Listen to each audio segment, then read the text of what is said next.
میں نے ایک دفعہ کور کیا جب بے نظیر بھٹو مرڈر کیس تھا تو اس میں ایک جج صاحب نے ایک لائن لکھی تھی اور وہ یہ تھی کہ یہ جو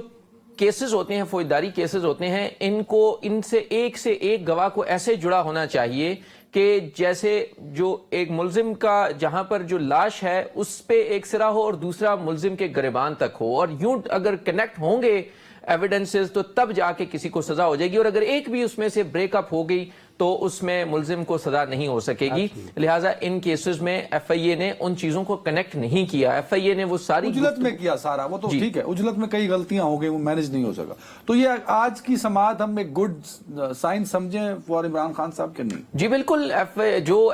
سامنے آئے بیرسٹر سلمان صفدر بہت اچھے کرمنل کیسز کو جو ہے وہ کور کرتے ہیں اور بہت اچھا طریقے سے پروسیکیوٹ کرتے ہیں، چلاتے ہیں، تو انہوں نے اس کیس میں کوئی کمی نہیں چھوڑی اور ابھی بھی وہ بہت پر امید ہیں۔ اور آج کی جو پروسیڈنگز تھی اس میں بھی جسٹس میاں گل حسن اورنگزیب بار بار یہ کہہ رہے تھے کہ جو تقریر کا حوالہ دیا جا رہا ہے بانی پی ٹی آئی کی وہ تو ایک سیاسی تقریر تھی، جو تقریر کا حوالہ دیا جا رہا ہے شعیب محمود قریشی کا اس کا تو نہ سر ہے اور نہ پیر ہے۔ تو وہ یہ کہہ رہے تھے کہ کیا محض ان تقریروں کی بنیاد کے اوپر کسی کو اس کا ذمہ دار قرار دیا جا سکتا ہے؟ دوسری صورت یہ ہے کہ ایف آئی اے ایک ایک کڑی کو جوڑے اور پھر وہ مقدمہ ثابت کرے۔ تو یہی وہ سوالات تھے کہ ایک طرف تو آپ یہ کہہ رہے ہیں کہ تقریروں کی بنیاد کے اوپر سزا دے دی گئی، تو دوسری طرف اگر وہ ان تقریروں کو دیکھا جائے تو آپ سے سوال ہے، ویری رائٹ دوسرا صاحب، آپ تو اس کو بڑا خطرناک کیس سمجھ رہے تھے نا بابا؟ نظر بظاہر عدالت جو کہہ رہی ہے کہ میں جن نقطہ نظر سے عامر یو کہ اب ہم یہ سمجھیں کہ بانی طریق باہر آ رہے ہیں۔ میں تو فیصلہ کرنے والا نہیں ہوں، لیکن یہ جو سائفر کیس ہے اس میں بنیاد یہ بنتی تھی کہ اس دن کوڈ کیا تھا، اوریجنل سائفر کیا تھا، ٹھیک ہے، اوریجنل سائفر میں کیا الفاظ تھے، وہ کتنے لوگوں میں شیئر ہوئے، اور ابھی بھی سوال اپنی جگہ باقی ہے کہ ایک کاپی تو غائب ہے، وہ کہاں گئی،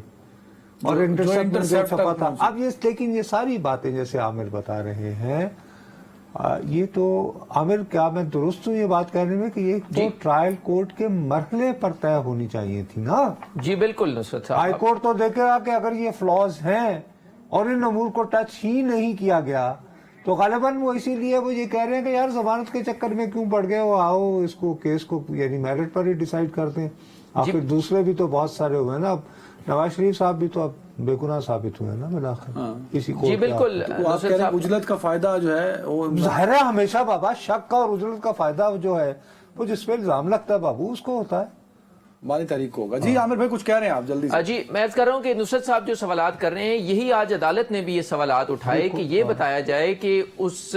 جو سائفر تھا اس کو ڈی کوڈ کس نے کیا، اس مواد کو کس کس کے وہ علم میں تھا، اور پبلک اس کو جو کیا گیا کیا وہی اوریجنل جو مواد تھا وہی پبلک ہوا، یا جو تقریر کی گئی وہ وہی تھی، اس کو لنک کیسے کیا گیا ہے۔ تو اس پہ بتایا گیا کہ جو بیرسٹر سلمان صفدر تھے انہوں نے یہ کہا کہ نہ تو وہ ڈیفنس کو دیا گیا وہ مواد، نہ وہ ملزم کو دیا گیا، نہ ہی وہ فاضل جج کو دکھایا گیا۔ تو یہی وہ سوالات تھے، تو عدالت نے کہا کہ ہم کل ایف آئی اے کا نمبر آ جائے گا، کل ایف آئی اے سے ذرا تفصیلی اس بات کے اوپر دلائل لیں گے، لہٰذا کل اب اس کے اوپر فائنل آرگومنٹس ہو سکتے ہیں، کل اس پر فیصلہ محفوظ بھی ہو سکتا ہے۔ بہت شکریہ عامر سعید عباسی۔